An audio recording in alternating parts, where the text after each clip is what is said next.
It is time to take the dope. Better living through medicine.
A Skexy?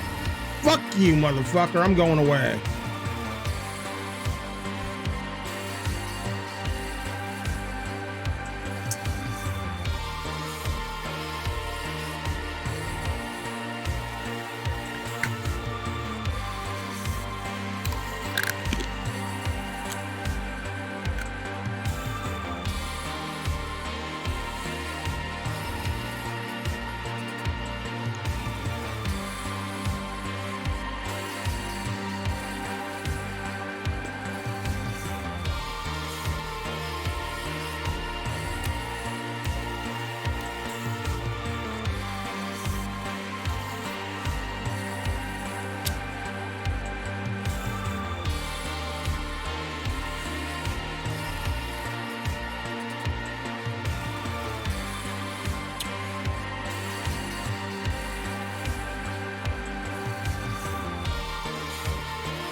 Okay. Okay.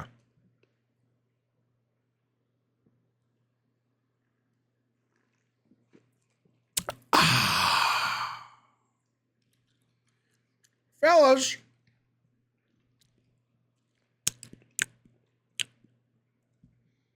Welcome to Gabbing Games for January.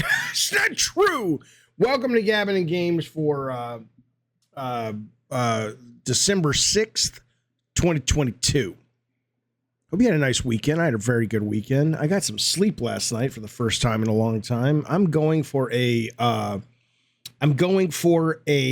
sleep apnea test coming up, I think, next week, which I'm very much looking forward to because my sleep, nobody cares. Why aren't we? Yeah, let's listen to a video game show. Yeah, my sleep. Mm-hmm. It's good to see everybody. I've been watching The Peripheral on HBO Max. That's Amazon Prime. That's a goddamn good show. That's a fantastic show. Some people in the membership recommended it to me. Been enjoying that very, very much. I'll talk about what I've been playing in just a second. I don't think I'll die in my sleep. Is it the 5th? Maybe I will. I don't think I'm going to die in my sleep. We got a guy in the chat, Ethan Jory, saying we don't want you dying in your sleep. I wake up, but I just need better sleep, better focus. Okay. You use a CPAP, says jalapeno milk, saved your life. That may be what I need unless I lose. I mean, I know weight isn't entirely tied to sleep apnea, but certainly I've put on a bunch of weight since 2020, and so that certainly ain't helping. It certainly ain't helping. So we'll get into a bunch of stuff. Thank you, Sweet Tooth. He likes the hat. I appreciate it. Listen, I want to tell you a couple things before we jump into the news. We got a little breaking news happening at the top of the show. We're going to talk about the best game publisher of 2022. We're going to talk about Callisto Protocol and what's happening with that, and on and on. There's a lot of good stuff to chat about. Rob the Mod says he'll save my life. I appreciate that, sir. So listen, fellas, I want to let you know, coming up very, very soon, and I'm putting out a call to the Diet Soda Soldiers, the Cult of Calypso, and the Gods of War. I need 5, I think 4 at this point, because Spazbo's already said he's in. Basically, here's what's going on, and I don't like it. We got the Last Media Standing crew, led by Dustin. Dustin and Ben Smith and Lockmort. Now, Colin ain't showing up because he's a fucking baby. He's afraid. I appreciate that. He's afraid. But the Gabbin' and Games community is going to go head-to-head with the Last Media Standing community in Call of Duty battle in the next couple of weeks. So I need to get 4 to 5 people together who are willing to take these kind of funny hating motherfuckers head on. You know, I'm kidding about that. But seriously, Last Media Stand. You know what? Colin's thing. I call it Colin's thing. So if you're interested in being part of that crew of warriors who take it to the streets with Call of Duty against these fellas, you got to be a member, any tier. Hit me up on a DM. We'll see what we can do. Who are the Call of Duty pros of Gabbin members, says Darth. Well, we know Spaz is pretty good. We know Rob is pretty good. I think Frank Blasey's pretty fucking good. Handful. Craig might be good too. He says he got himself a chicken dinner in the war zone a couple years back. Kyler Williams says he's good. So hit me up. You got to be a member, but hit me up. We're going to be taking it to these guys very, very soon.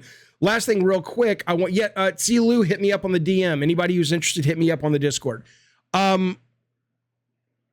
Later this afternoon, early tonight, I will also let you know I'll be giving codes away, and I will be streaming Brewpub Simulator, which is brand new, working with the movie games folks that I work with in Poland. And I will also be streaming Drug Dealer Simulator, and I will be giving away 10 codes to that game. You have to have a PC. It's on Steam. That will be happening. That's my stream game later on this evening. Maybe worst case first thing in the morning, but it'll be pretty soon. It's probably tonight, though. Probably tonight. Depends on a couple of weird scheduling things. But stick around or think about joining I'm only giving codes to members, so you got to be a member. But that said, though, Drug Dealer is a weirdest fucking game because when I first joined movie games as a consultant, I was like, they're like, here's a bunch of our games. And I played Drug Dealer. And at first I was like, what the fuck is this thing? It's really compelling. It's an oddly compelling video game. I highly recommend it.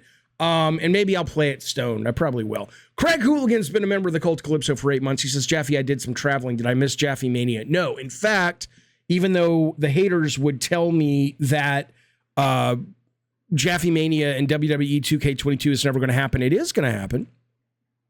I re-downloaded it last night, and I'm getting prepped for it. It will happen before the new year. It might be a New Year's Eve day thing or something. We'll figure it out.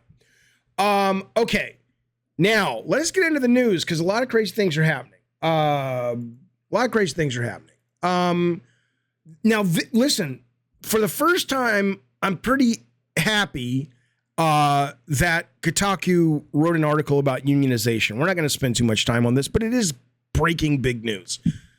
We know that at Raven Studios, and there was another Activision studio where like 16 testers got together and said, let's form a union. And, Activision didn't like it, but legally they had, there's nothing they can do about it. The federal or the United States legal federal union, I don't know what the fuck called, said, we recognize you. And thus there are legal steps that your company you work for have to take in recognizing you. Okay, whatever. The big news is right before we went live, 300 QA devs have unionized at Microsoft-owned ZeniMax. Now, here's what's interesting. Unlike Activision that has stood in the way consistently in front of these sort of unionized uprisings. Come on, Jaffe, learn to speak the English, the Queen's English. Microsoft is like, cool, we're not going to get in your way. We said we weren't, we're not. Go unionize. So there's not going to be any crazy hearings or any of this shit. They just voted. They said we want to be a union. I think they're going to call themselves, what are they calling themselves? ZeniMax Workers United is what they call themselves. Okay, so the only thing though, I think you got the only, none, this doesn't move the needle. I'm sorry, it doesn't move the fucking needle. And to their credit, Kotaku actually writes this at the end of the article, because this is really where the rubber meets the road. He says the writer says the real test of Microsoft's enlightened stance on labor organizing will come at the bargaining table when ZeniMax workers seek to negotiate pay, benefit, and other working conditions as part of their first contract. Now, this is what I've been saying, okay? This is only as powerful as the ability of the newly formed union to put pressure on the pain points of the companies they're negotiating with. 300, obviously, no shit, Jaffe's a lot more than 16, like over at Raven Software. But I've said it before, people get mad. I don't care if you get mad. Who gives a fuck? The fact of the matter is the vast majority of QA people are entry-level jobs, and they're not too difficult to replace and outsource. Sorry, that's the way it is. Sorry. Has QA gotten more complex in its time since I've been out of QA? Of course. Is QA incredibly important? Of course. But you know what else is incredibly important? The people who make the fucking French fries at McDonald's if you want to eat at McDonald's. And guess what? They can be replaced pretty fucking easily. So all I'm saying is that, you know, if Microsoft sits, here's the problem with Microsoft. If Microsoft sits at the table with these guys and even gives them one thing, suddenly you have all these other people that are much harder to replace who go, well, wait a minute. If you're going to negotiate with them, you're going to negotiate with us. And suddenly then it becomes the real rubber meets the road about, is this actually going anywhere? Because this doesn't matter. It simply doesn't.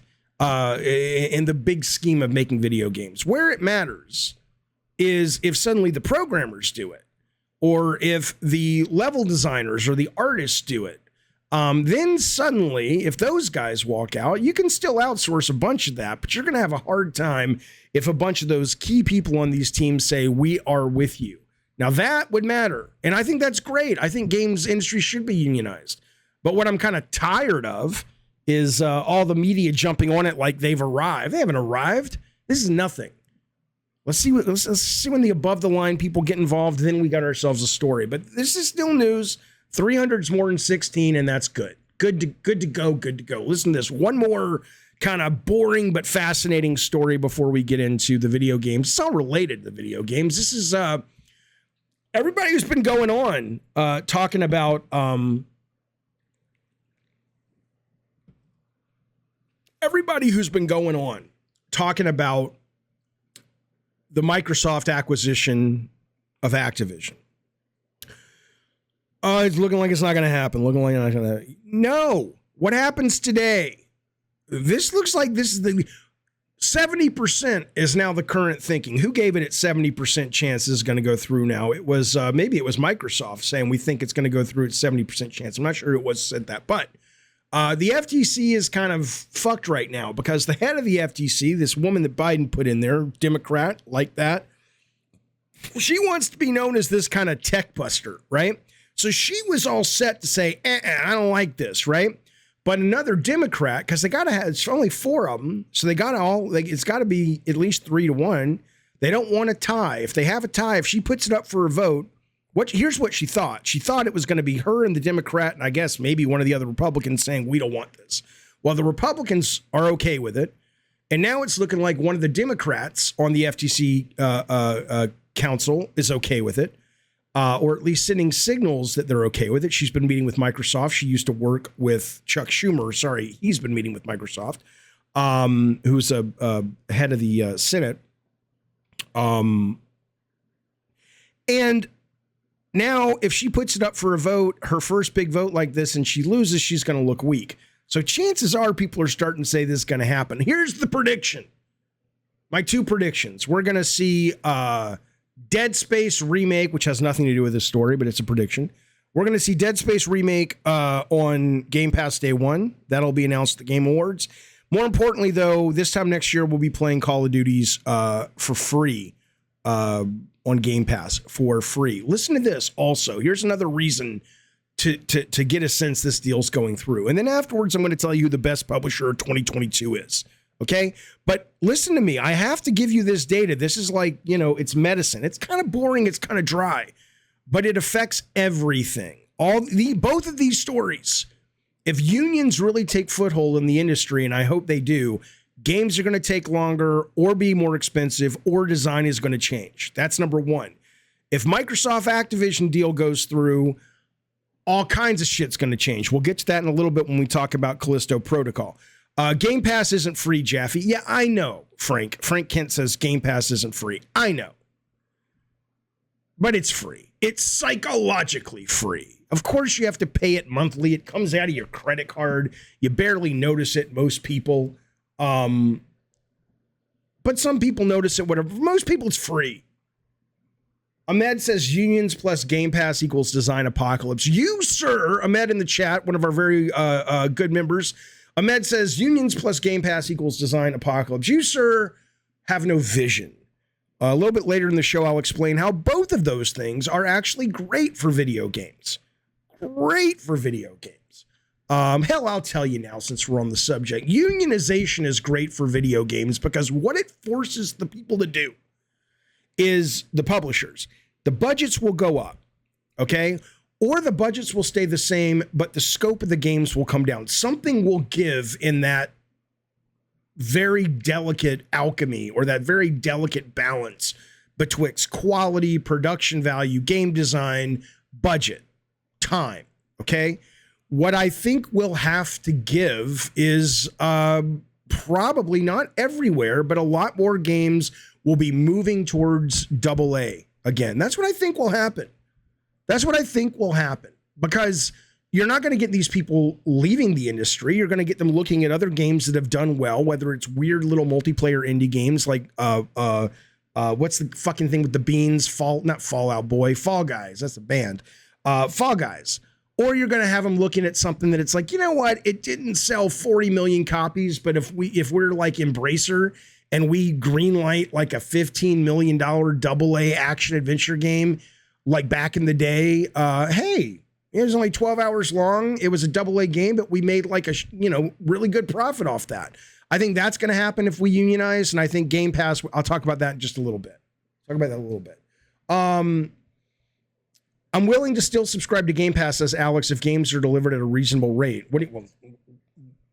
It's what they are now. It's the current price. I'm sure it'll go up, but so what? Van agrees. Van says, bring on the more creative AAs. I agree. Union is good, says Ravnos. Crunch is good. Get good or find a new industry. QA has no power. Pointing out anti-consumer conglomerates is crying. ADD or bipolar Jaffe. Let me make sure I understand what Ravnos is saying. I think he's trying to take the piss, but he's not smart enough to do it. He's saying, I'm saying the unions are good. Unions are great. I am saying crunch is good. Crunch is great. It's what is necessary to succeed. Those two things are only opposed to one another because of the way the production is set up. But I think just because you have, look, the movie industry's been unionized forever, but Stanley Kubrick still went and did like 400 fucking takes of, Harvey Keitel walking out of an elevator, right? I mean, there are the people who are able to work within the system and still be, I want to fucking put a dent in the universe and work like crazy with these people who want to work like crazy. And frankly, that's probably why you're not going to see unions, because they're going to realize the quality is going to go down. Movies are a little bit different. Movies are a little bit different because you can do, it's a script. You have the script, you have the blueprint, you know exactly what you're building. You've made a million of these fucking things. Game's very different. Yes, John Barnett is right. You can be pro-union and pro-crunch. Right. Indies are better than AAA games, says Kyler. Thoughts? I agree. Mostly.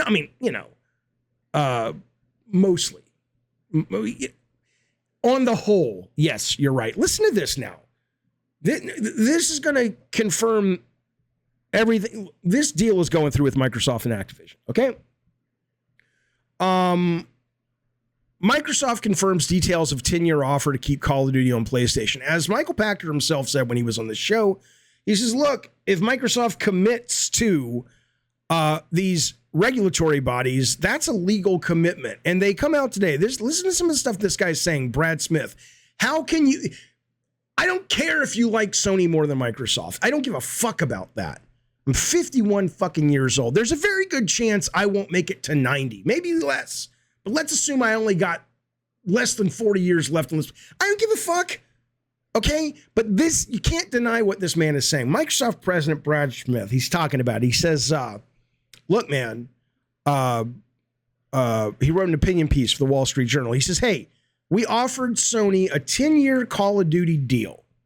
He says, Sony has emerged as the loudest objector to the acquisition. It's as excited about this deal as Blockbuster was excited about the rise of Netflix. Boom! Look at him fucking sinking three pointers. Right. Oh. Alexa, what's the highest point in basketball?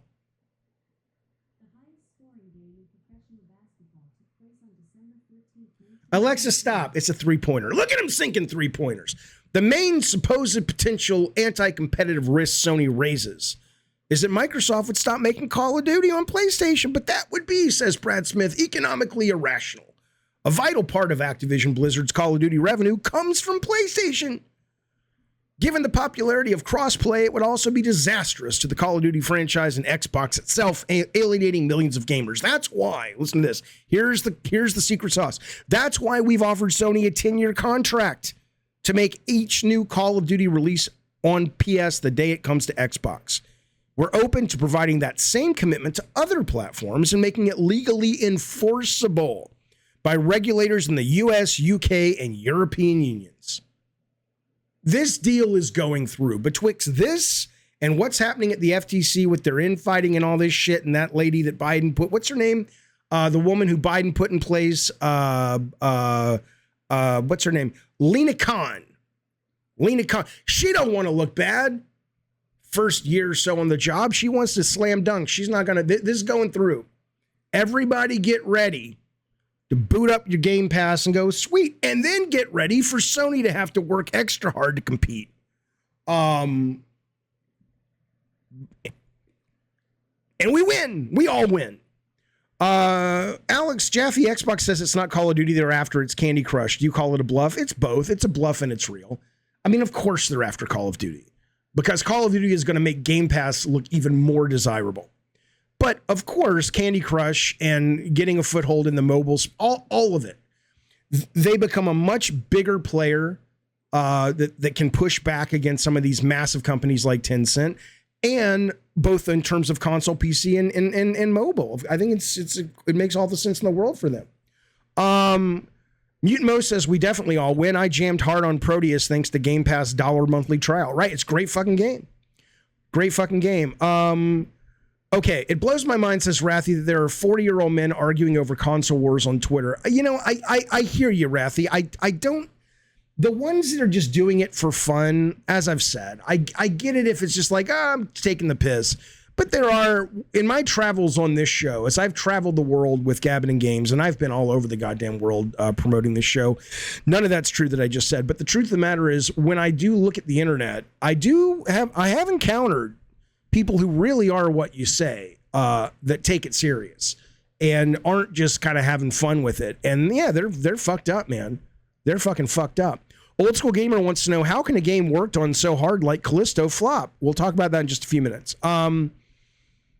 Game Vet says, does Microsoft still have to honor the COD deal they gave to Sony since they turned it down? Nobody said Sony ever turned it down. Plus, this deal isn't...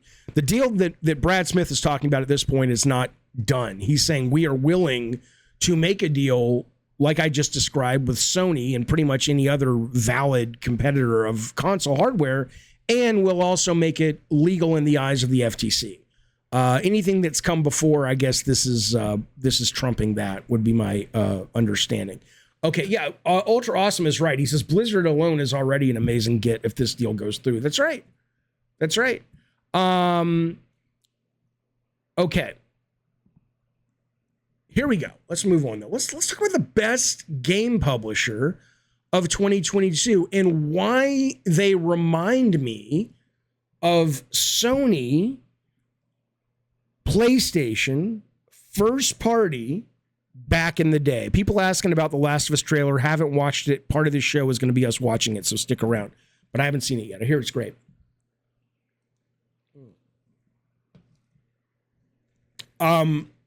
It's not Bandai Namco. The best game publisher of 2022, and these guys are really onto something, okay? I'm not going to tell you this yet. I'm going to tease you a little bit. I'm going to get you moist, okay? Hang on. It's like Mutant Mo is like, stop it, I'm already there. Including mobile. Kind of, sorta. It's not Humble Games. Now you're never gonna guess it because you don't have the wisdom that I have. You're never gonna guess it. So when I was at Sony, PS1, PS2, a little PS3 era, it's not Annapurna. It's not even Annapurna. Jonathan says, I'm on 5% battery, Jeffy. Hurry. You can't rush these things, baby. You got to marinate. It's not Devolver. You're never going to guess it. It's not Square. Listen, let me just focus. ADD's kicking in, folks. The medicine. There was such a good blend back then. Now, part of it was budget. We could afford it. But there was such a good blend back then of holding the line on creative and fresh and unique, but also making sure marketing and sales were just as strong in their ability to push back, if not sometimes a little stronger. And what emerged, I think, was a real golden era of Sony first-party games that, again, they wouldn't fly today for today's budgets. If I was Jim Ryan, there's no way I'd be greenlighting expensive versions of Parappa or even Twisted Metal. I know Twisted Metal's coming, but I don't think they're spending that much money on it. But back then, it was a perfect storm of the ability to be creative and hold the line with that, but also more often than not make some really good commercial product. Okay, money is what allows you to do that. Whether it was the games were cheaper or you just answer to a different master, the best game publisher of 2022, and nobody has said it. Here they are, right here. Is Marvel Games. Is Marvel fucking Games. And I'll tell you why. Marvel Games has not just put out this astounding game, which I'll talk about briefly in a moment, but this is Marvel Midnight Suns. They have also put out Marvel Snap, which is one of the very best mobile games in a very long time. And recently, of course, Guardians of the Galaxy, Miles, they've got Spider-Man 2 coming. They've got Wolverine coming. This is why these guys are so good right now, because it is absolutely clear, whether you like Marvel or not, it's irrelevant if you like Marvel or not. This is not me saying they're the best publisher because I love Marvel, although I do. It's because I want you to look at the level of chance taking these guys do. Well, you can say 2K published Midnight Suns, but Marvel Games is in essence a publisher. Okay. In that it's just like, remember when EA got the Star Wars rights and Lucasfilm stepped in and said, whoa, Battlefront's a fucking disaster. It's a fucking disaster. There's no fucking way you guys can keep doing this. And then they got their shit together. Marvel has the influence, just like back in the day was Sony first party. Product development, people at the studio had the influence to push back and say no. Okay?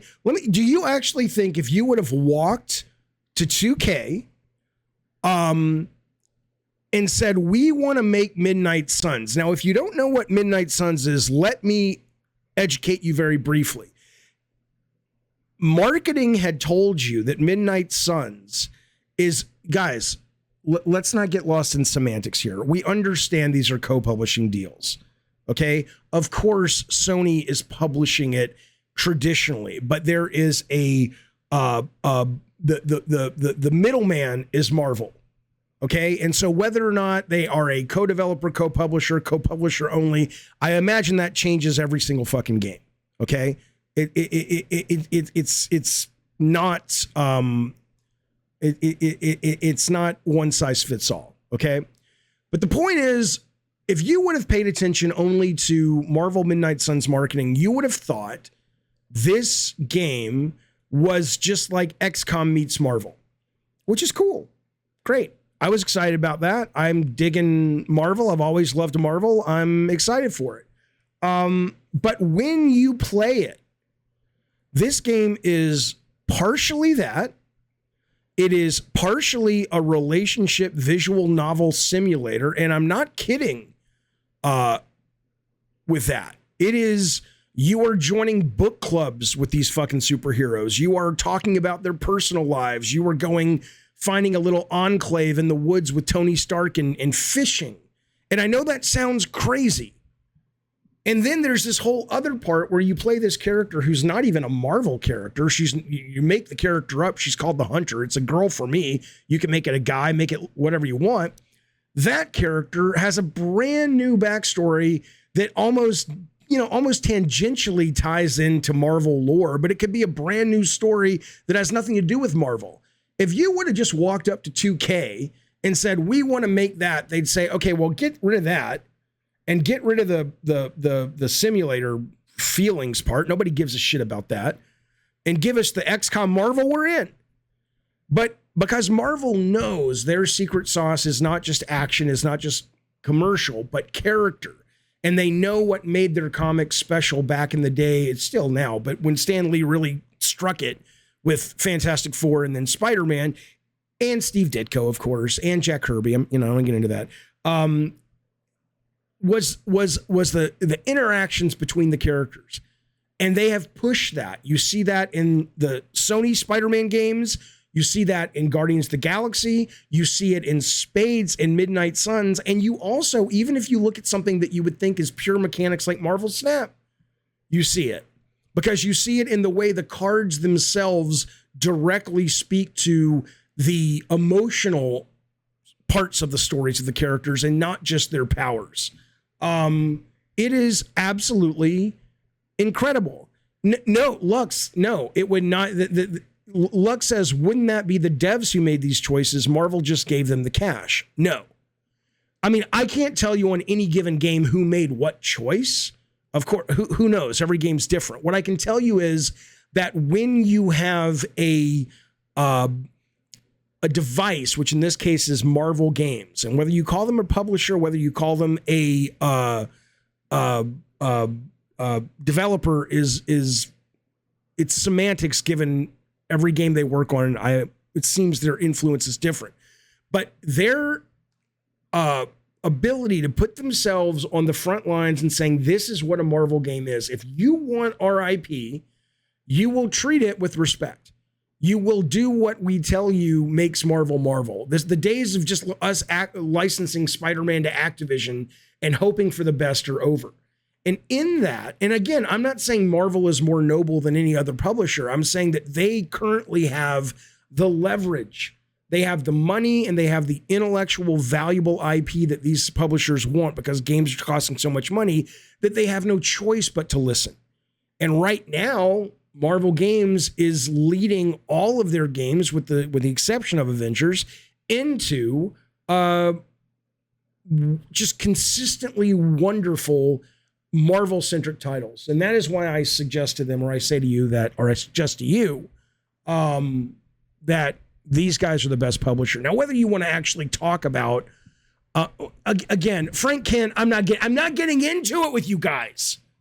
I'm so tired of this. Gamers, you guys drive me nuts sometimes. Frank Kent says, that sounds like good IP management, not good game publishing. You know what I'm talking about. If you have a list, I'll tell you what, Frank, if you have a list of here are the 8 things that legally count as a game publisher, yes, send it to me and we'll get into the weeds. Is it really that relevant? I mean, let me look them up. Let me see what Wikipedia calls Marvel games. Marvel games, Wikipedia. All right, let's see what they call it. It's not 2 games, Aaron. It's a consistent representation of work since Rossman got there and his group has gotten there. Marvel Games is the publishing brand for video games based on Marvel properties. What can I do for you? What can I do for you, Franklin? All I'm saying is, okay, now RPG's like, well, Wiki can't be wrong. You can think of them as however you want. I'm just saying, if you're a gamer, whether you like Marvel or not, you got to appreciate this, because in games, when you have the ability to push back against the money men, and these are the money men as well, but when you have the ability to say gameplay, game design, narrative, whatever your game values is as important, if not more, than the bean counters, you win. And so this is a good marriage right now. I hope it stays that way. Alex says, how is Marvel Midnight Suns? Is it good? It is so fucking weird. It is delightful. If you're a Marvel fan, it is hot buttered bread brought to your table at the Cheesecake Factory, right? It is just you're like, oh my God, or it's the breadsticks at the Olive Garden. It is phenomenal. It is so unique and so weird that when you play it, you're like, how did this ever get approved? How in the fuck did anybody see this in development and go, yeah, let's keep doing it. Let's keep rolling with this fucking thing. You want to have Blade have a crush on Captain Marvel, and you want to have him talking about it with characters like it's a schoolboy crush in junior high? Yeah, sure. Why not? Why not? And it works great. It works great. I don't agree with you, Aaron. Aaron says Pentiment is a bigger testament to that. Pentiment is a big testament to that. But I think the reason this even matters a little bit more is because these are big budget games. Pentiment was a small team. It wasn't a big risk, and they knew they would get enough of an audience on Game Pass to make it worth their while. This is very different. These guys are spending a boatload of fucking money and risking the value of their incredibly valuable IP. Is the XCOM dev a AAA dev or a AA dev, says Geesh? I would say that in the strategy realm, they are top of the food chain. But compared to other people, like AAA game developers, are probably AA. But I mean, again, none of these things are legal terms. That's where I get into it with gamers sometimes, is they listen to this stuff like, is it AA? Is it AAA? You said this was a publisher. It's like, it's not like you go to work in games and these things are like written on the 10 Commandments. It's just the way people fucking talk. Oh, Eric, we will get to that point in just a minute. Absolutely. And Eddie says, for anyone who loves XCOM in here, I can't recommend enough to go play Wasteland 3. It's phenomenal. Wasteland 3 is absolutely fantastic. Fantastic. Okay. Here we go. Let's move forward, shall we? I want to talk one more thing about this. This was such a sweet story. It was such a kind story. Do I see replay value in Midnight Suns? Hip Optimus says. Yes, if you're somebody who likes to do all the completion stuff, yes. And there is going to be DLC. I think they said there's going to be 3 or 4 DLC packs, and that doesn't include skins and stuff and other things. Does Wasteland have a good story? It has a great story. And what's great, Ben Voigt, about the Wasteland 3 story is, I mean, it's not so nonlinear that it should be written by an AI, but your choices do matter. You really are able to twist and turn that narrative based on what you do. It's really quite good. Sanu.com says the beauty of Marvel games is they don't take the financial risk. It's all licensed. Yeah. But whatever the reason is, they have the leverage to say, this is how it's going to be. We will talk about Callisto Protocol in just a little bit. Okay. But here's the last thing I'll talk about with Marvel Sons. We're not going to spend all day on this, but I do want to tell you this. Marvel 2K and Firaxis, the developer, Sid Meier's company, there's a guy. His name is Luke Wiltshire from the UK, Mariol. He had a terrible cancer, neuroblastoma, a rare and brutal cancer, according to Game Industry Biz. And he loves Marvel, and he's like, I want to play Marvel Midnight Suns so bad. But it was over a year ago, which means the game wasn't ready yet. And the story's coming out now. I'm sure PR is pushing it, but it's a beautiful little story where the team got together and said, you know what? We're going to make this guy build. We are going to make Luke a build of Marvel Midnight Suns, and we are going to bring it to him on a laptop, and we are going to let him play the first act of Marvel Midnight Suns because he's a fan. He reached out, and sadly, he's not going to be with us by the time the game drops. Well, lo and behold, sadly, the guy did pass, but he did get to play the very first act of Marvel Midnight Suns, which is a really nice thing. It reminds me when that one kid who was dying reached out to J.J. Abrams and was like, hey, I'm not going to make it to The Force Awakens. I can't. My body's going to die. Can I see it? And they worked with him. They worked with him. Nice. It's nice. He got to talk to the developers. The developers Skyped in, hung out with them a little bit. He was given some really cool swag. And then in the game itself, he was given a credit as one of the design consultants. And this is my favorite part. I haven't found it yet, but you can see it on your screen right now. They gave him in the game, there's a tree that has Luke was here that is scribbled on it, that is now forever part of Marvel lore. Okay. So, come on. Now, is it a PR stunt, Blackjack? It wasn't Rise of Skywalker. It was Force Awakens, Clear Black. Sure, to some extent, but the kid's desire, the man's desire, he reached out to Solving Kids Cancer, which is an actual charity. And sure, I'm sure 2K is like, hey, can we wait till the game ships to drop the story? I'm sure they did. But regardless, though, it's a really nice fucking thing. And I will tell you something. As a guy who is I am responsible for Marvel lore twice now. Okay. Or I'm one of the people responsible once all of myself, once with a team. But now that God of War is an official thing in the MCU because of, it was mentioned in Guardians of the Galaxy Christmas special. But even before that, the character David Jaffe is officially enshrined in Marvel Comics lore. I showed my kids the issue this weekend. I'm reading the chat. Paul Jenkins, who wrote Spider-Man, wrote Twist Metal Black along with Jeff Goldsmith, wrote me as a character into the game. And so I'm some kind of crazy scientist that gets killed by this arachno crazy woman. And I'm in the comics. I am in the Marvel universe. Take that, Luke. You may be on a tree, but I'm in the comics. That's a great story. Sweet little nice story. I'm not in a cab. I'm not in the game. I'm in the comic. I am canon in Earth 616. I imagine. Yeah. I'll put it up on my Twitter sometime. Anyway. All right. Okay.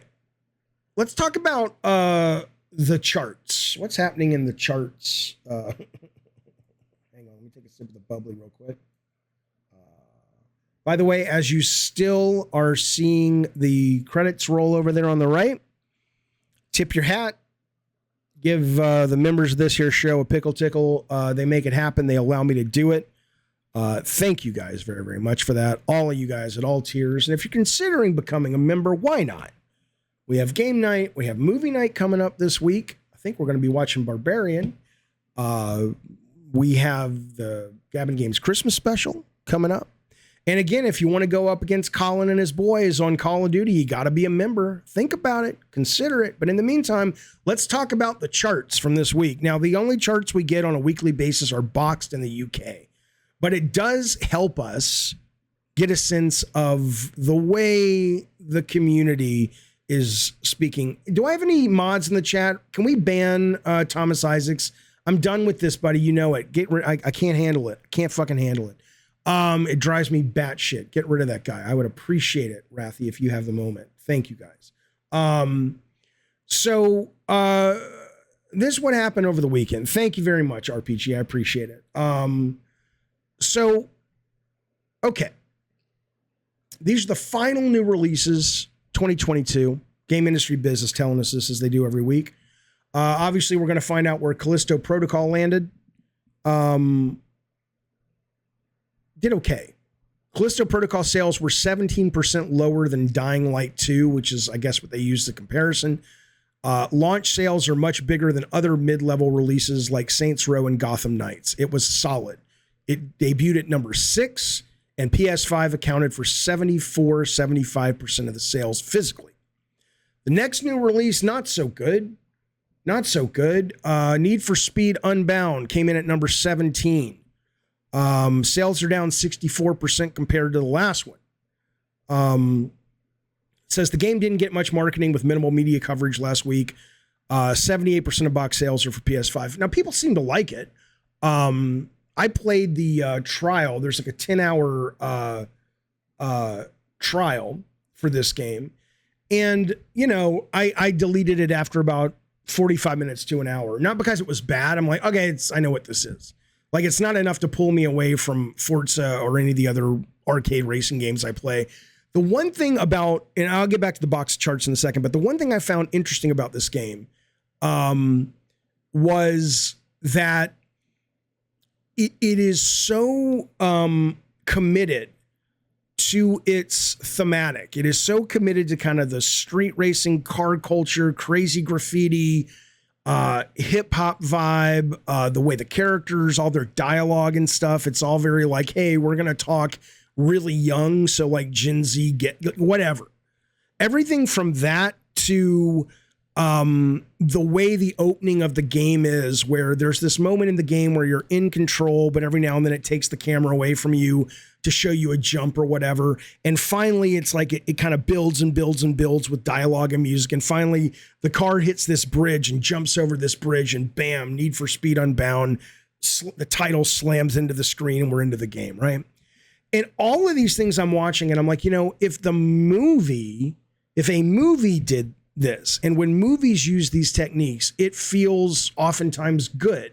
Like, how many times have we seen that where everything just builds in the edit until bam, they slam the title, big fucking letters, and you're like, dude, it's on, right? I mean, that's a wonderful linear media technique. Whenever I see them doing shit like this in a game, it just feels so forced.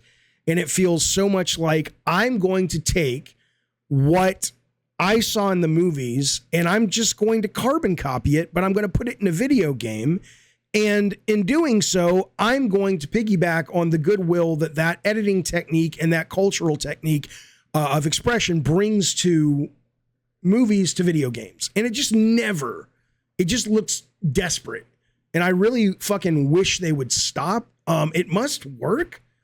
It must work. Like, I've been obsessed with the new Call of Duty. I've been playing it a lot, but never once have I been like, you know what? I wasn't going to play it, but now that they've put a really cool hard rock or hip hop track behind the trailer, I fucking want this. I mean, maybe it works. Maybe it's good marketing, but I just think it looks cringe as fuck. Clearly, it's not meant for me, but Steffi says boomer take. Well, fuck you.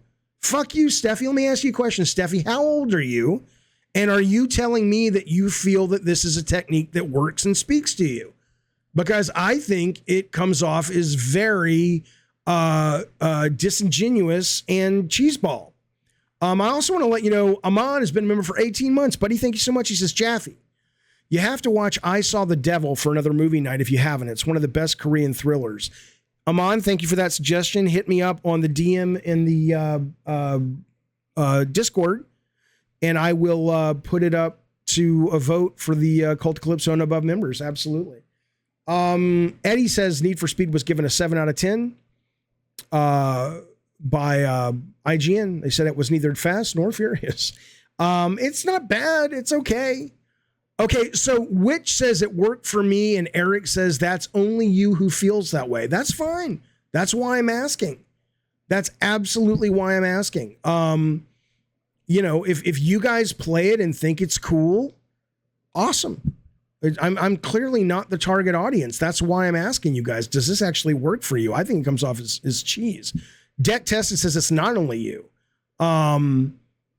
A Cab says it's boring though. So, all right, let's keep going though, because here's what's really interesting about this chart this week in the UK. The other big launch this week was Marvel Suns Midnight Suns. It did not chart very high. Number 26 it opened at. I think this game will have legs because word of mouth is going to be crackerjack on it. The game was released on consoles, PC. There wasn't a PC version released at physical retail, so it's worth waiting for digital data before analyzing the overall performance. I mean, it's a strategy game. It's never going to do as well. 26, though, for a game that was reviewed that great is a little low. But you know, it is what it is. I love it. It's definitely in my top 3 of the year. Top 3 of the year. Jaffe, what's more attractive to you? Midnight Suns, Need for Speed, or Callisto? Oh, Midnight Suns, hands down. It's one of the best games of the year. There were a lot of sales this week. Here's what we got. Let me tell you the top 10 in the UK. FIFA's number 1. Call of Duty Modern Warfare is number 2. God of War Ragnarok jumps up 2 places to number 3. Mario Kart 8, 4. Pokemon Violet, 5. Callisto Protocol comes in at 6. Pokemon Scarlet, 7. Switch Sports is 8. 9 is Sonic Frontiers. Animal Crossing is number 10. So there you go. Again, fuck you. Fuck you. .com says, ladies and gentlemen, publisher of the year, number 27. You capitalist swine. If you put all of your value in what sells more, that's totally different.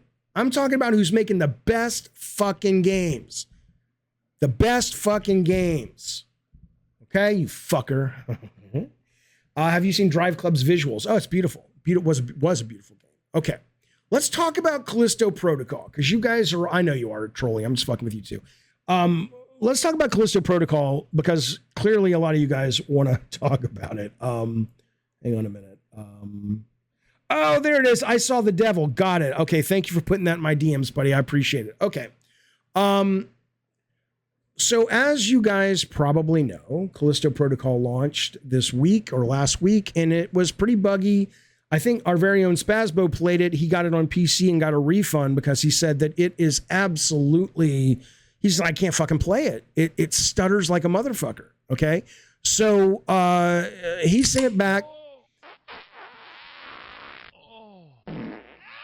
Silent night.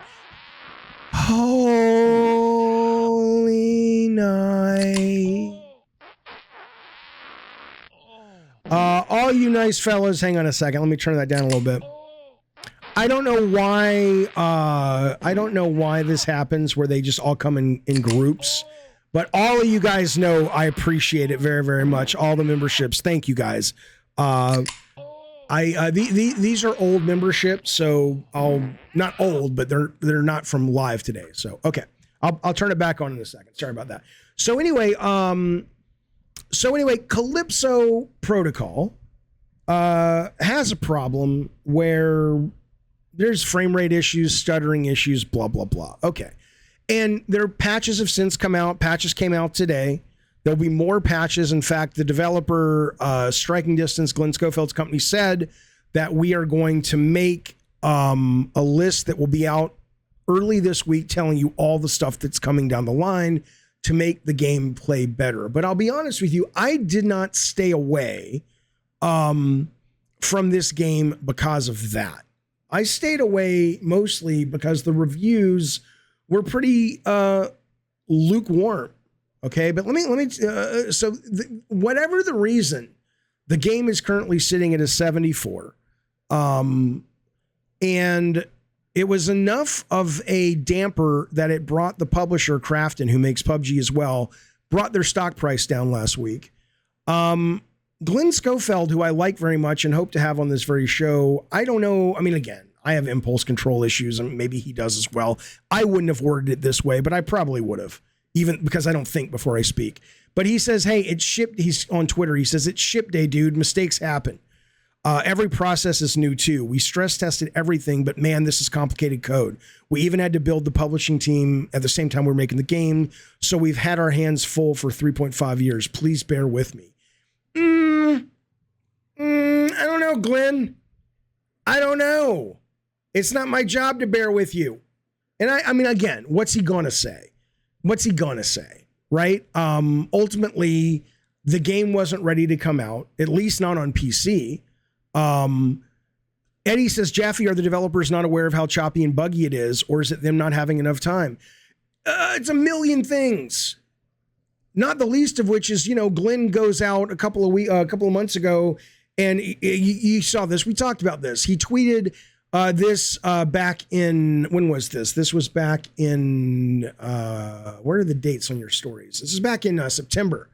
He says, I only talk about game during an event. We are working 6 to 7 days a week. Nobody's forcing us. Exhaustion, tired, COVID, but we are working. Bugs and glitches. He continued.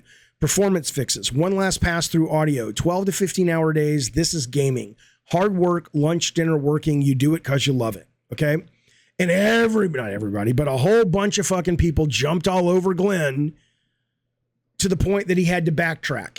And he's like, well, I didn't really mean that. I meant, I'm passionate, whatever. Whether it's true or not, here's a little Jason Schreier down here. This from a studio head is crunch culture defined. Of course, nobody's forced to work, but imagine the reduced bonuses and lack of promotion. Jason was responding to Glenn's response to the pushback. Imagine the reduced bonuses and lack of promotion opportunities if you don't. You do it because you love it. Weaponized passion. That's why people burn out on gaming. Little Jason Schreier, go fuck yourself. Go fuck yourself. I'm tired of this narrative. I'm not going to spend too much time talking about it because we all know what I think. You think Jason Schreier didn't crunch on his last couple of books, Blood, Sweat, and Pixels, and the new one? Of course he did. Of course he fucking did. I don't know whether Glenn actually crunched the team and then he had to walk it back, or he misspoke and he didn't. But either way, the game comes out and it's not ready to go. It's not ready to go, and they should have delayed it. Okay? Maybe they couldn't have afforded it. I'm sure it wasn't Glenn's choice. I'm sure Glenn would have loved to have delayed it. But this goes to show you. Let's just say the narrative is absolutely what they're saying the narrative is. So here's what it is. Glenn Schofield says, I don't think this is accurate, but let's assume that this is accurate. This is what they're saying. I'm Glenn Schofield. I did not crunch my team making Callisto Protocol. That's not good. We don't believe in that. Cool, Glenn. Here's the game. Hey, it's not ready. It's buggy. And it doesn't run well at all on PC. It's also, according to a lot of people, just okay as a game, even if it didn't have bugs. But that's good you didn't crunch? Fuck you. Fuck you. No, you crunch. And if it wasn't ready, then you delay. This is the NFL, motherfuckers. I'm so fucking... Maybe, look, I played baseball. I never played football. But maybe it's because a lot of these little fucking loser fucks who complain about this shit never fucking played a sport in their life. Esports included. Maybe they don't know what competition is. I don't fucking know. But if you want to win, you have to work. You don't have to push other people, but you do if you want to win and you want to work and you're in a position to demand that. You need to surround yourself with other people who want to absolutely, metaphorically, like Steve Jobs said, put a dent in the universe. I think Steve Jobs literally believed it, but he's crazy. But you know what I'm saying. You know what I'm saying. There's nothing wrong with crunch, says Rathy, when you want to become great at anything. Absolutely. Yeah, Jake says Jason Schreier once played StarCraft. That'll do it. That'll do it. So yeah, don't crunch. Fuck you. You get what you get. Here's what you get in this case: a 74 on Metacritic, and you get the stock plummeting. I don't know, plummeting. I'm making it a little dramatic, but you get the stock in your publisher dropping. Okay. Should they have crunched and or delayed? Absolutely 100%. Absolutely 100%. People saying, well, Jaffe, it's still a good game. Why don't you want to play it? I'll play it when it drops in price. Basically, this goes back to, by the way, I saw somebody in the chat saying, Jaffe, why are you letting critics decide what you play? Well, I'm not letting one critic decide what I play, but as I read the reviews and skim the reviews on something like Metacritic, I start to recognize similar issues that they're bringing up. And I say, oh yeah, that does sound like something I probably wouldn't really appreciate.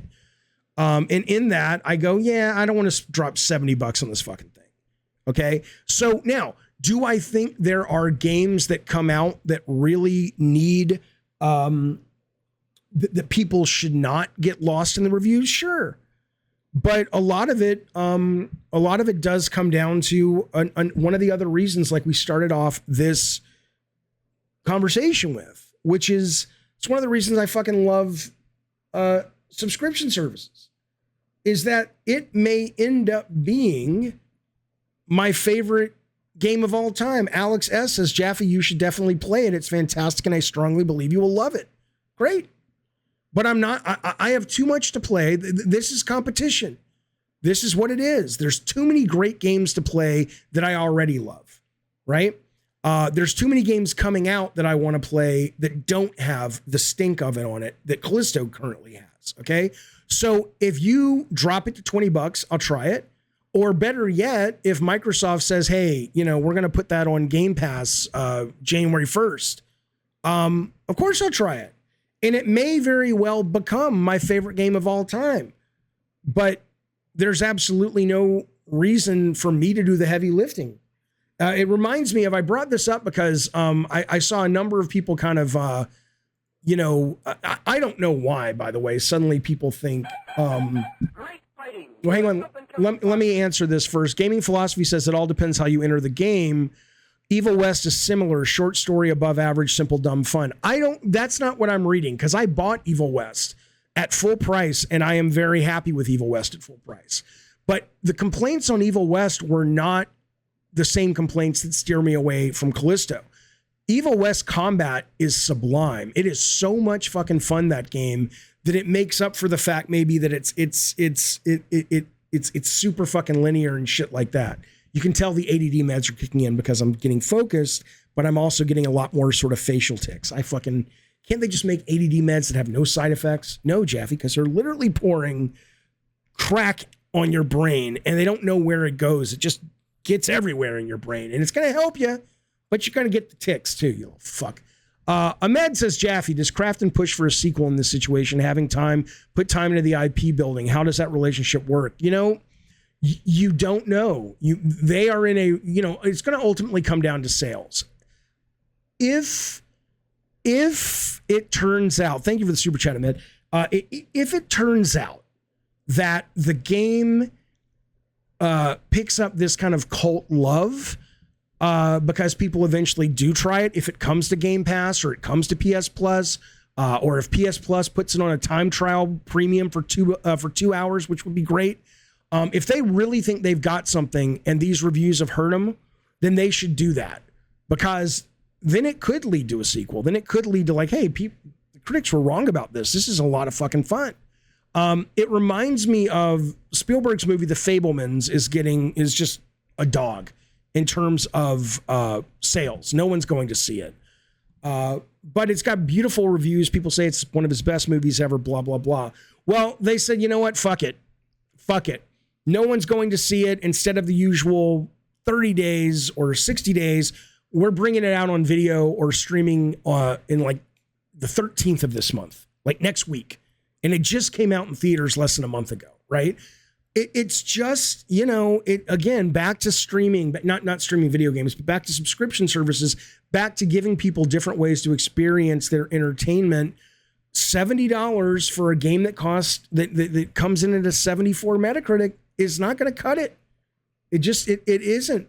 Do you ever want to get back into game development? No, Rathy. I have no desire to go back into game development. Sometimes I am toying and talking with the movie games guys about doing some stuff, but I am absolutely not. No.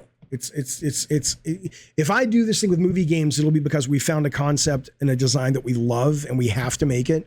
But I'm not like, I don't particularly like game development anymore. I find it really fucking hard, and it's not as fun as other options I have in my life. Cumbersome says, I didn't care enough about the character in Callisto to stick with it. It was repetitive. I'll be back in 6 months.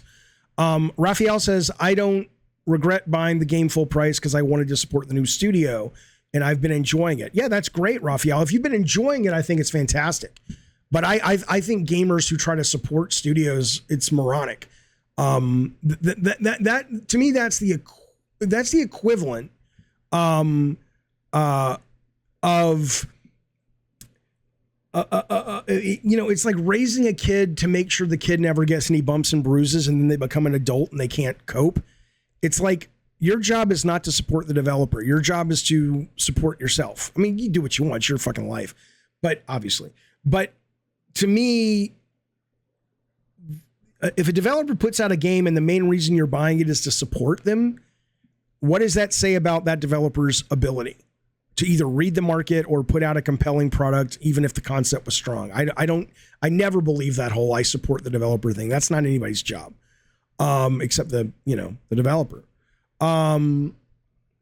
Fableman's not making any money in the theater is going to make studios never take risks, says Rathy. Well, I mean, they'll take risks. They'll just take them. I mean, it was only a $30 million movie. They'll take risks, but they won't take them theatrically. And then we've already seen that over and over and over. People who are the people who the Fablemans were made for aren't going out to the theaters anymore, because most people who are going to vibe on the Fablemans don't need to see it on a big screen and don't need to spend the money and risk the flu and COVID and all that shit. Okay. Jokey says God of War Ragnarok is boring and stupid. Well, I don't think it's stupid. And I don't think you could say that it's, as a overall product, it's boring.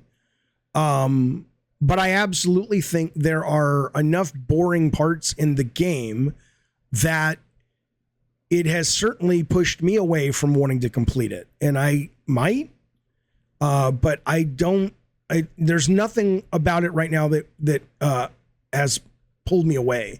I played it for about 8 hours. I loved it in parts, but I got too bored. Not because it wasn't a beautifully made game. It was. But because the pacing is really all over the place in that game. And I have ADD, man. Do I care about the PS5? What does that even mean? I have a PS5 and I play it all the time. I'm playing Midnight Suns on it and Call of Duty on it. But do I care about it? No. It's not a person. I don't know what you mean, sir. Help. Mass Produce says, when it all else fails, put it on Game Pass. Fuck you, Mass Produce. That is such a dumb, no offense, that is such a dumb way of looking at it. It's just a dumb way of looking at it.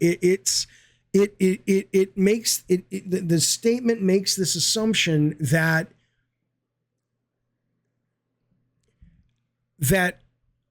if the game doesn't conform to what we have known as a successful standard product, that it's automatically bad if it can thrive somewhere else. Pentiment, which I haven't played yet, but people say it's one of the best games of the year. That game, not only would it never have been greenlit not on Game Pass, you couldn't have put that in a box and sold it.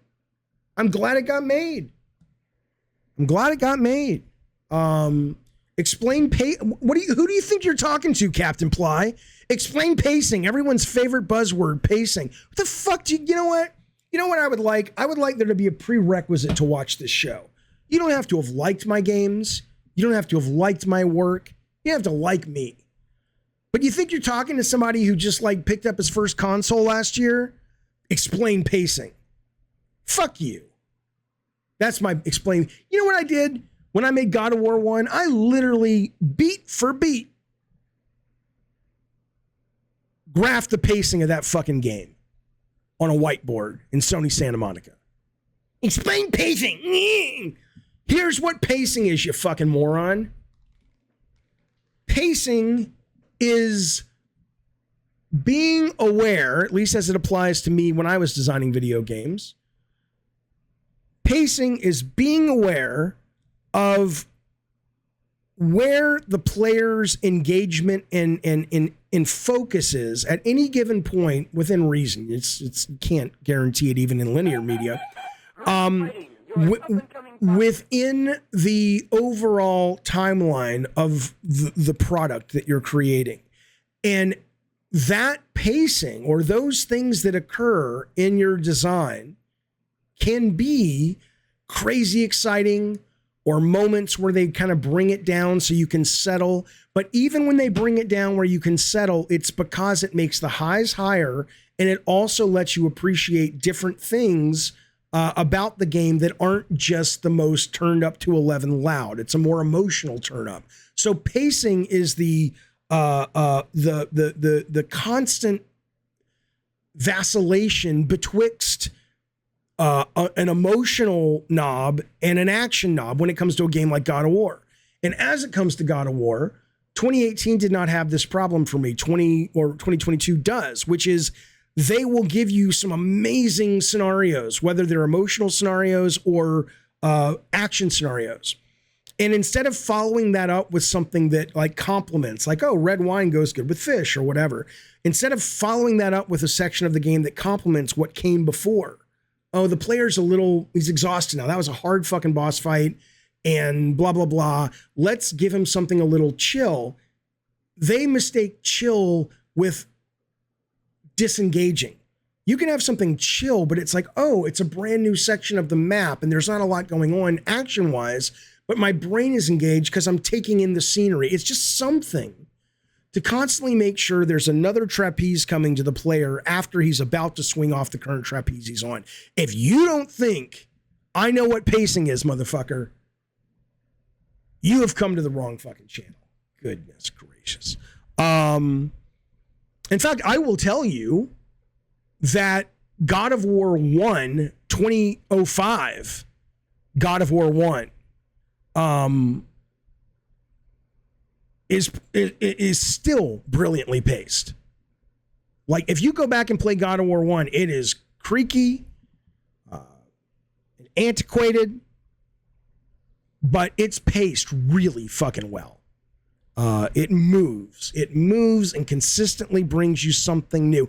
Of course, pacing is subjective, but your job as a game designer, lead designer, game director is to roll the dice and hope for hell that you have created enough of a pacing structure that most people or enough people will vibe with it and enjoy it. Yes, of course, it's subjective.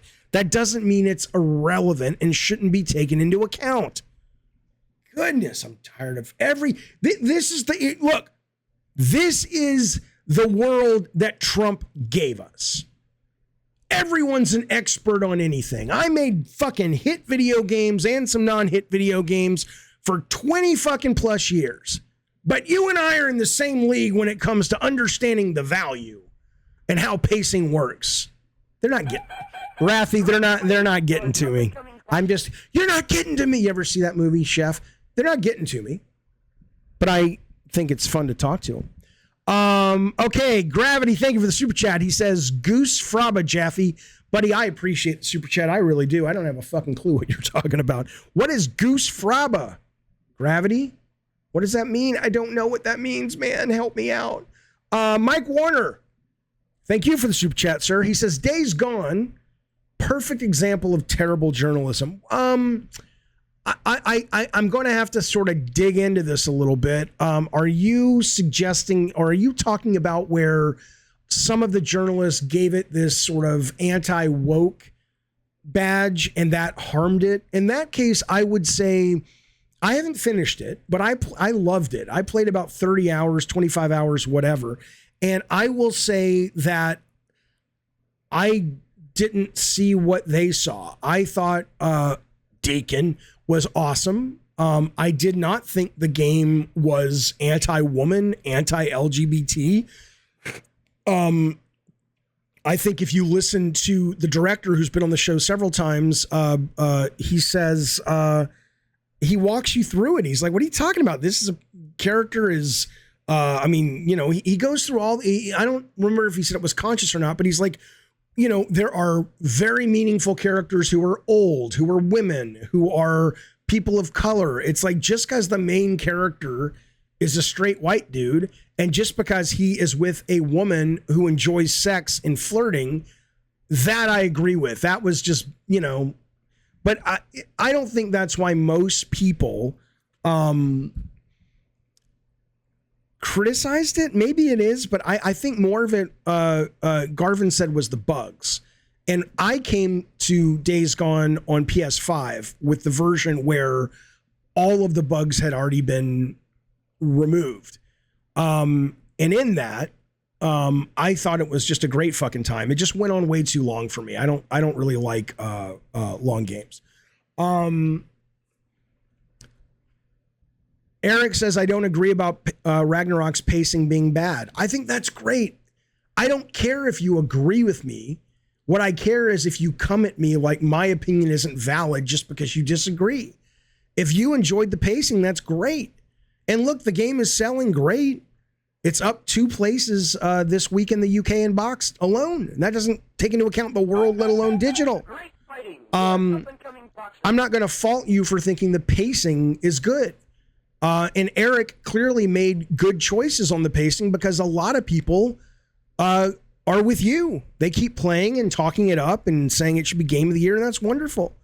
But for me, I did not enjoy the pacing of the game, and it pushed me away, and I haven't gone back to it because of that. Is Days Gone improved on PS5 and ever? Yes. From what I mean, I never played it. I never played it on anything but PS5, but when I played it, it was delightful, wonderful, no bugs, no problems. Ricardo Estevez says, hey, buddy, he says, thank you for Super Chat. He says, you're right about the pace. God of War is still worth it. Endure. I appreciate that, and I agree. David Ladlow, good to see you, buddy. He dropped Super Chat. He says, Kratos should go after the Roman Pantheon next. I don't think, I could be wrong, but I don't think there's enough of a difference between the Greek and Roman Pantheon. I mean, Zeus was Zeus. He was just called Jupiter, right? I mean, there are some major changes, but I think he needs to get out of that realm, and I think Egypt is where he should go next. I think there's a lot of ground to cover. The only problem with Egypt at this point is it's so obviously expected. Okay.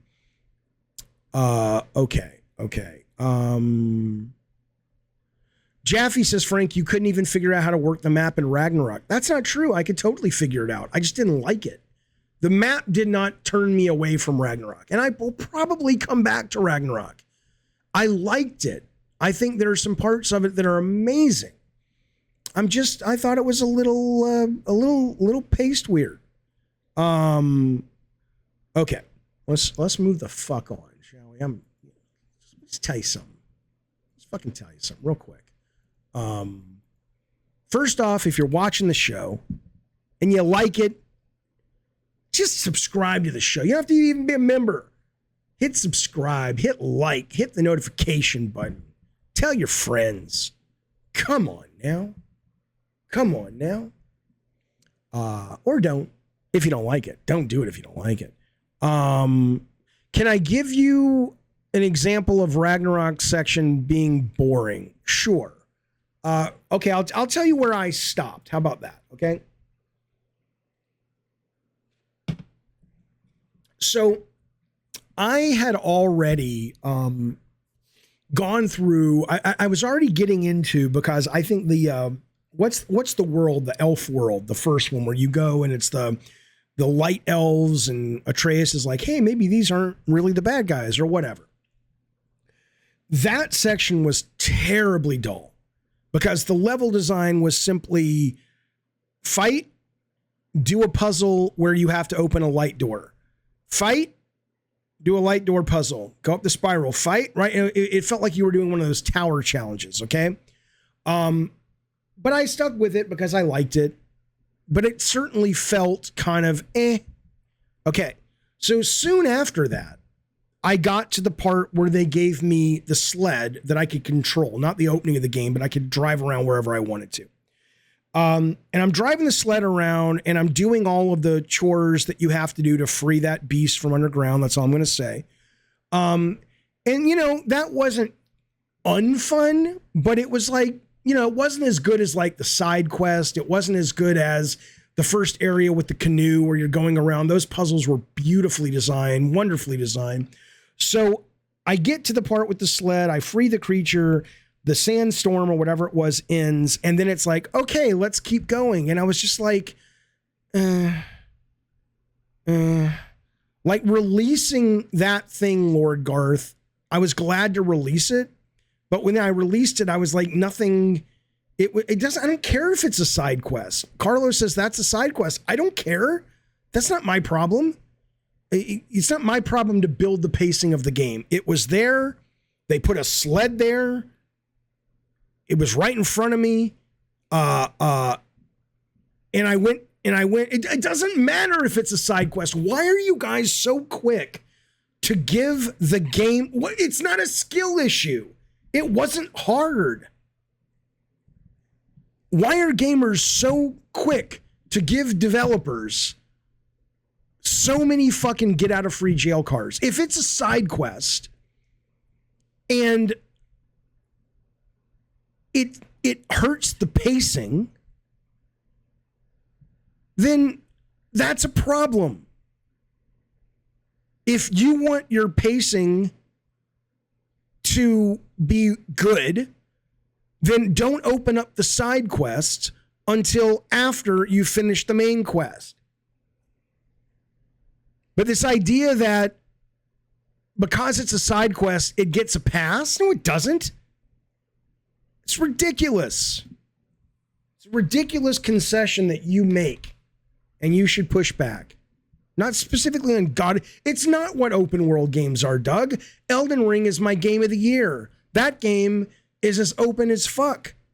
The difference in that game, and again, God of War isn't trying to be that game, but the difference is if I get to a point and I'm kind of bored, there have been 50 other things that I've seen along the way that either because I'm not strong enough or because I'm bored of this and I want to go have a different experience, I can go off and have a cool experience. I don't, maybe that is in God of War, but then it becomes a presentation problem because they didn't present it like that. Ragnarok was brilliant. Again, I'm glad you like it, man. I'm glad a lot of people like it. I don't care. But what I find annoying is that in discussing it, and you know what, maybe it's, I'm going to get back to game stories, but let me just tell you something. You may find this, by the way, you may, Ravnos, I'm sorry, I don't believe you. He says side content is about fleshing out the lore, story, world, etc. It doesn't matter. You are giving the game a pass. Whether if it's boring, it's boring. Period.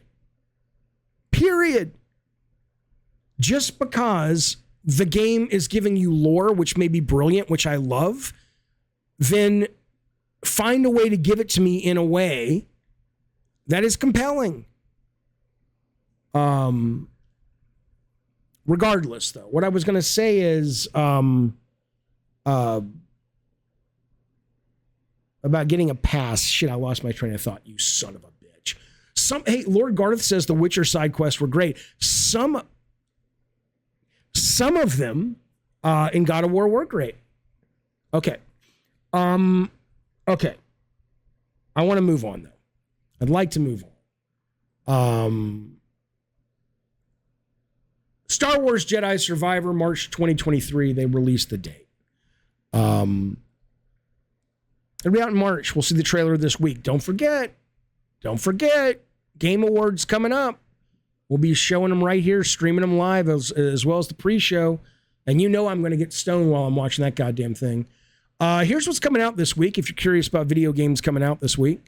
Divine Knockout, which is kind of like a gods fighting each other in a Smash Bro thing. That's out tomorrow. Hello Neighbor 2 is out tomorrow. I've never played any of those. Genova Chin, my buddy Genova Chin's new game. Well, it's not new. It was on Apple, but it's new for PlayStation. Children of Light from that game company is out tomorrow. Chained Echoes, I don't know what that is. Looks like a Japanese RPG. Crossfire Legion is out tomorrow. Is that their car combat thing? I don't know. Choo Choo Charles, which I have a copy of, and I will be playing that pretty soon before that comes out on Friday. And then Dragon Quest Treasures comes out. That's what's happening this week if you're looking to buy games. But I'll tell you what, there's so many fucking games at this point. Who the fuck, man? Who's got time? I did play the first Jedi game, and I really enjoyed it. Didn't finish it, got boring, but I loved what I played. The Game Awards, besides coming up, has sold out. Isn't that great? Jeff Keighley says all of the in-person tickets, if you're not invited to it, you can buy a ticket. That has sold out. Okay? That's good news for Jeff. He says this year's show is going to be, quote, significantly shorter due to feedback. Last year, it was over 3 hours long. There will still be a pre-show, which we will stream. The one thing Keeley did say, though, about the show, he said there's going to be less big announcements this year, which is interesting. I don't know what that means. I did get sent, I will not tell you what's in it. I did get sent today a list of the games that are supposedly going to be revealed at the show. And of course, like I said, I'm not going to tell you what those are, but there's pretty good ones in there. Some pretty good ones in there. But if it's an accurate list, it looked pretty accurate to me. But that was pretty cool to see. I'm looking forward to the show. It's a good time, both in terms of the reveals. I like Keeley. I think it'll be fun to smoke pot and watch this and kind of make fun of it, but also enjoy it. Okay. By the way, you got to know this, and I'm going to sign up for this. Valve will be giving away a free Steam Deck every minute during the Game Awards. That adds up to at least 150 Steam Decks. Maybe that's why the show is shorter. Gabe Newell went to Jeff. He's like, we'll sponsor it, but you got to lock it at 2 hours. We can't afford more than that. But every minute, you're going to get a Stream Deck. If you're interested in these kind of shenanigans, I guess you can. I'm trying to figure out where you can sign up. You have to have made a purchase on Steam between 12 a.m. November 14th, 2021 and November 14th, 2022. Okay, well, then I'm kind of fucked. I don't know if I made a purchase then, but I might have. I guess they're just going to randomly be pulling people off the off their sales list, right? That's kind of cool. It's kind of cool. But yeah, I wish maybe they did make this known on the 14th. I don't know, but I didn't know about it. So maybe it'll just be like, holy shit, people are just getting their name called, and well, it's a random drawing, but you have to be in the drawing by having bought a game on the 14th, which was a long time ago. All right, Addy Pie, good to see you, good sir. Thanks for hanging out with us, bud. The last thing I want to say about the Game Awards real quick.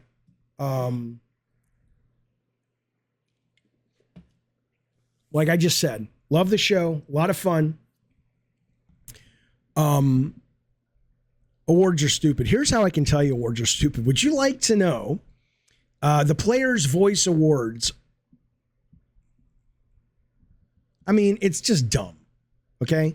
The Player Voice Awards. This is why listening to gamers about what the best game is, it's just stupid. Listen to this. The top 5, there have been 3 rounds of voting. This is what it's been whittled down to. Stray has 1% of the vote. It's number 5. God of War Ragnarok has 5% of the vote. It's number 4. Elden Ring has 9% of the vote. It's number 3. Genshin Impact has 18% of the vote. It's number 2. The number 1 Player's Voice vote which should also just now be renamed to "This is a dumb fucking award," is Sonic Frontiers. 67% of the vote has gone to Sonic Frontiers. Think about that. Ricardo Estevez drops super chat. He knows I appreciate it. Thank you, buddy. He says, hey, people want you to play God of War due to your connection. They want to go on this journey with you. As a parent, you will love it. Many surprises. I don't care. I love you, Ricardo. You know I love you. But that's not what people want. People want me to validate their feelings about something. And when I was a young lad of like 12 to 15, and I was obsessed with movies and obsessed with Spielberg and obsessed with Zemeckis, I needed their movies to be loved and lauded and win awards because it made my obsession feel better. It made me feel better and feel okay about my fucked up head that I put that much stock in these people I'd never met in my goddamn life. I still have people to this day saying, Jeff, he's salty. But no, I'm not. I don't give a fuck. You think if I was salty, I'd still be trying to work in the business and show you I'm not washed up. I can still make games. I can still be great. That was just a hiccup. Drawn to Death was just a aberration. You'll see. That's what I would be if I was salty. I don't care. If I cried when God of War 2018 won Game of the Year. Because I love the game and I have great affection for a number of those people that were on the stage. They want me to tell them that their unhealthy obsession with something is acceptable. And I won't do it, Ricardo Estevez. I'll take your ducats. You know I appreciate it, buddy. But I won't do that. I'll do anything for your ducats, but I won't do that. To paraphrase Jim Steinman. Gravity says, do you think developers care about their game-winning awards? I think at first you do. And then you realize that it's all horseshit. The one that you care most about is after the game has come out, after the hype has died down, and these people come to you and they say, that game meant a lot to me. That game affected my family growing up. Me and my brother played that. Even games that weren't successful, like Calling All Cars. When people tell me, dude, me and my roommates were up till like 4 a.m. playing this thing in college almost every night. I love hearing that. But I'm not, I don't winning an award after you've won a few, you go, I gave all my awards away. When we gave all the stuff away from Bartlett Jones, when we closed that down, I gave my BAFTA away. Well, I quote lent it away because it's officially, I can't give it away. I gave away everything I've ever won because I don't care. I think awards are dumb. You know I do. I've made 20 videos on it. You don't need me to beat a dead horse. Okay. Here's what we're going to do. We're going to take a small little break. When we come back from the break, here's what's going to happen. I'm going to give you some reviews, one of which is the God of War review from Edge magazine, which since Famitsu kind of fell off the cliff, people say Edge probably rates the most difficult. We will be looking at reviews for Sonic the Hedgehog, God of War Ragnarok. We'll also be going over the New Yorker, the snooty New Yorker's top games of the year. I'm going to tell you how Marvel Snap was designed for you to sit on the toilet while you're pooping. And maybe we'll talk a little bit about the first 18 minutes of Dead Space, or the people who love Dead Space or Callisto now looking less or more forward to Dead Space. But I haven't watched this yet. This just came out today, the first 18 minutes. And then we'll talk about some shit. We'll shoot the shit. But here's what we're going to do. We're going to take 10 minutes. I'm going to put some trailers up for you guys to watch. Here's what's coming up. The Last of Us trailer. Got some news from Day One Patch Kids, one of our great sponsors. Warhammer 4000 has a game called SHOULDA's Blood and Teeth coming out next week. And then I'm going to show you the trailer for the game I'll be streaming later tonight or tomorrow morning. That's coming up. And then right afterwards, we'll get back to it. But if you are watching the stream live, stick around no matter if you're a member or not. If you are watching the stream after it was live, this is where I leave you if you are not a member. Consider being a member of Gavin Games. There's lots of things happening. Movie nights coming up this week. We are going to be competing with Colin Moriarty's team, Last Media Standing, in a Call of Duty competition. Only members may join. It's going to be a lot of fun. Christmas Day specials coming up. I'll be giving away Drug Dealer Simulator codes tonight, only to members, or tomorrow when I stream that game. So there's a lot of good stuff about being a member, not the least of which is, of course, you can chat when it's members only, and members only chat's going to kick in just a couple of minutes. So consider that. Links are in the link tree below, along to links to the Elitist, our great sponsor, Alex Plox, who does all of our wonderful, brilliant music down there in the link tree, as well, of course, as Day One Patch Kids that you'll see in just a couple of seconds. All right, fellas. Yes, CR says he's cutting off the stream from non-members. I'm not cutting off the stream. If you are watching it live, you can continue to watch it. But if you're watching it after the fact, yes, you have to pay to watch it. You have just, assuming you like the show, CR, you have just gotten an hour and 45 fucking minutes of free content. I have to assume if you watched it, you liked it.